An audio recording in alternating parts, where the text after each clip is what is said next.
called Jane and the Dragon. It's about Jane and the dragon. All right? And that's how the story got its name. It's called Jane and the Dragon. Jane hated sewing. Every morning she sat with her mother practicing her stitches. And every morning she gazed down at the knights practicing their swordplay in the courtyard below. So see, here's Jane. Here's her sewing. Look. Does it look like she's focused on her sewing? No, look. See? She's looking out here. See? See, look. There she is. Look. She's gazing out the window at the knights practicing their swordplay in the courtyard below. Jane is not focused on what the task is at hand. Jane is focused on the knights outside in the courtyard below. Jane, go girl, yeah. Jane longed to be a knight. Nothing else would do, and she told her mother so. Her mother laughed. Such foolishness, she said.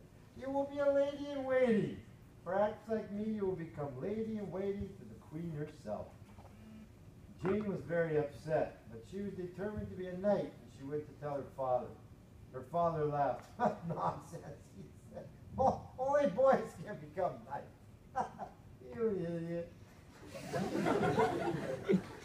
Jane told the king. The king laughed. Of course, he said. But he hadn't really heard her, for the king listened to no one but himself. Jane told the prince, the king's only son. The prince said nothing. He just laughed and pushed her over in the royal sandpit. So Jane's not having a good day. See? So she's going to her mother and says, Mom, I just can't do any more of this crap. I want to do this stuff. Look, and she's pointing out the window. And her mother's like, listen here, young lady. You will do this, and you will become a lady in waiting, and I don't want to hear anything else about it. So she says, I'll go try my dad. And tries the dad, and the dad says, what are you, nuts? Go talk to your mother. So she struck out with her parents. So the next thing she does is goes and talks to the authority figures. She says, I suppose I can go talk to like my teachers and all the rest of that. And this guy just ignores her and says, go away, you little shit, I don't have time for you. So she says, all right, I'll tell my peers, the kids that are my age, they'll understand. And he punches her in the face. Poor Jane. Look at her eyes. Look at those eyes. That says it all. She's just going, oh my God. How did I get here? Jane told the knights themselves. They laughed and dressed her in fine armor that was too big for her and set her on a straw horse. They thought it was great fun until they saw tears trickle out from under the helmet. The knights were sorry they had not meant to be unkind. See the trickling tears?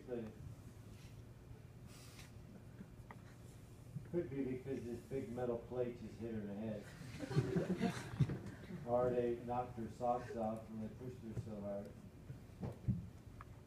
But Jane's not having a good day.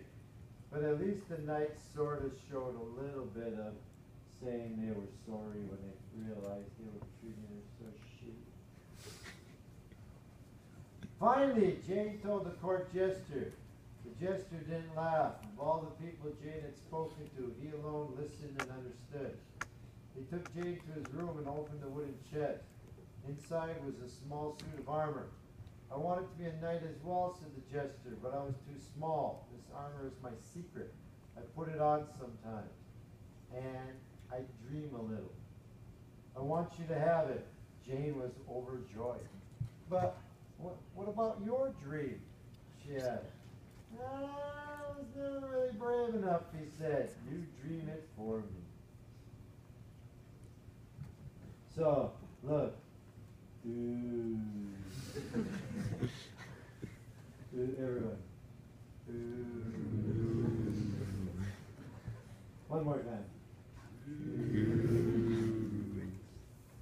kind of funny that the only person that ended up listening to Jay and not laughing at Jay is the clown whose job it is to make other people laugh. Now there's the face of a person who's determined. Jane is pumped. From that day on, Jane's sewing got worse. She was too busy watching the knights, watching and learning. And whenever the knights were out chasing the king's enemies, Jane would go to their quarters, put on her armor, and practice. She practiced her sword play. She practiced her horse play. She even practiced her victory speeches.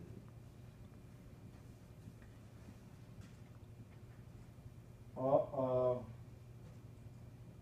Then one terrible day, an enormous green dragon came and stole the prince. The king and queen were horrified. They called for the knights, but the knights were away at a jousting carnival. Is there no one left who can save our son? Cried the king. They were very surprised when a small knight ran into the courtyard, saddled up the prince's pony, and galloped away after the dragon. So say, look, here's the prince. See? He's outside doing prince shit, right? He's playing with the damn birds, right? And along comes the dragon. Check out the dragon. See the dragon? The dragon steals the prince and then, see, flies off with him. And then, out of nowhere, comes the mysterious knight. Who's this mysterious knight? Who's this guy? Who's that guy? Who's that guy? Who's that guy? Jane followed the dragon to his mountain lair. Release the boy! She demanded in her sternest voice. The dragon laughed. Make me, he roared, and his hot breath singed the plume on Jane's helmet. Look at her. Check it out. Here's Jane. Look at her. Just standing there. Release the boy! Look at the dragon does it. Just sprays the top of her head. Look. And she doesn't move. Look. She doesn't flinch. She just stands there and says, release the boy! Say that. Release the boy! That's not your sternest voice. Come on. Release the boy. One more time. Release the boy. You got what's happening? Jane drew her sword in advance. A long and dreadful battle followed. Twice Jane could have stabbed the dragon, but she did not. Twice the dragon could have toasted her with his hot breath, but he did not. At last they were too exhausted to fight on, and they sat down together on the floor of the cave. You could have killed me, said the dragon. You could have killed me, said Jane. Why didn't you? I don't like hurting people, sighed the dragon. Then why did you steal the prince? Because it's expected of me. Then do the unexpected, said Jane. Oh, no, I couldn't. I'm not brave enough. Of course you are. It's easy. Easy for you, said the dragon. You are a knight, and people expect you to be brave. So look. There she is. Look, check it out. She could have done him right here. Go.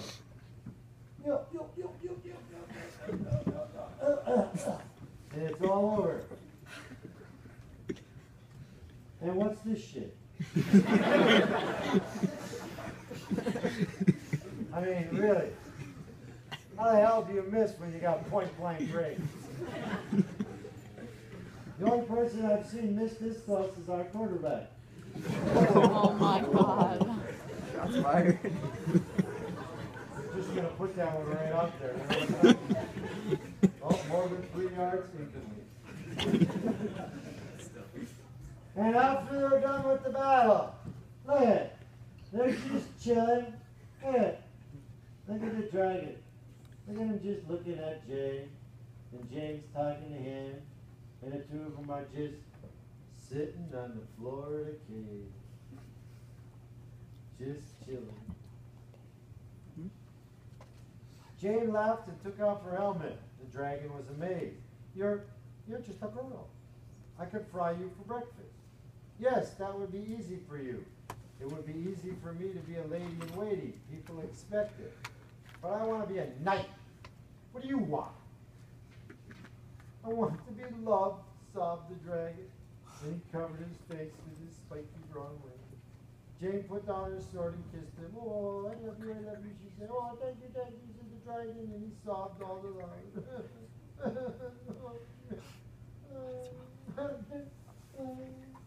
And look, there's Jane and the dragon. See the big dragon here? Everyone go. Oh.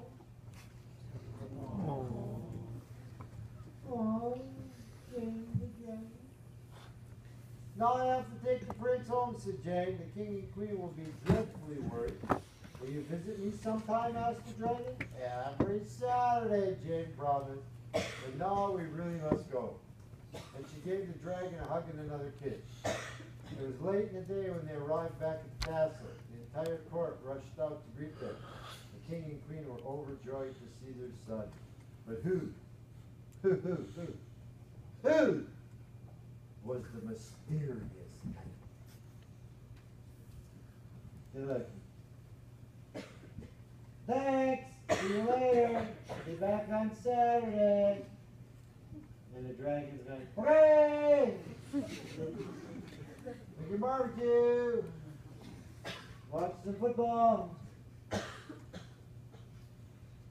Jane took off her helmet and the crowd gasped. Her father just stood there with his mouth wide open. Her mother fainted gracefully. Dear Jane, said the king, how can we ever thank you? Your Majesty, I would like to become a proper knight, please, with every Saturday off to visit a friend.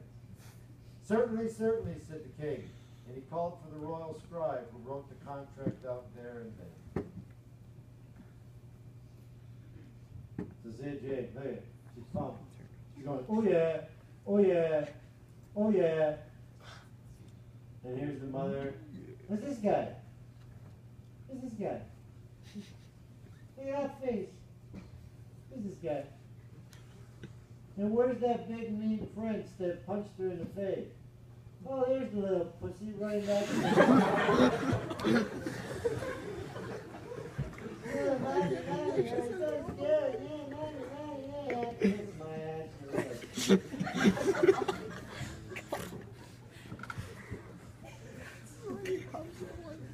That evening, the king gave a royal ball. Everyone was there, including Jane's mother and father, who had recovered from their shock and were now very proud of their fearless daughter. Jane was the guest of honor.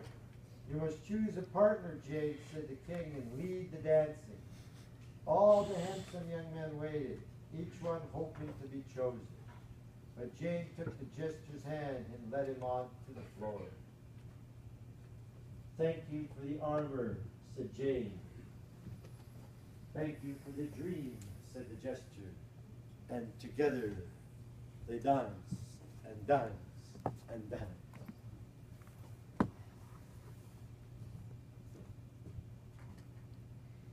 That is the story of Jane and the Dragon. Now, why do I like this story so much? Well, a couple of reasons. One, I think it's an awesome story. I mean, how many of you think it's just like the most awesomest story you've read in a long time? It's just right up there, right? But the main reason I like the story is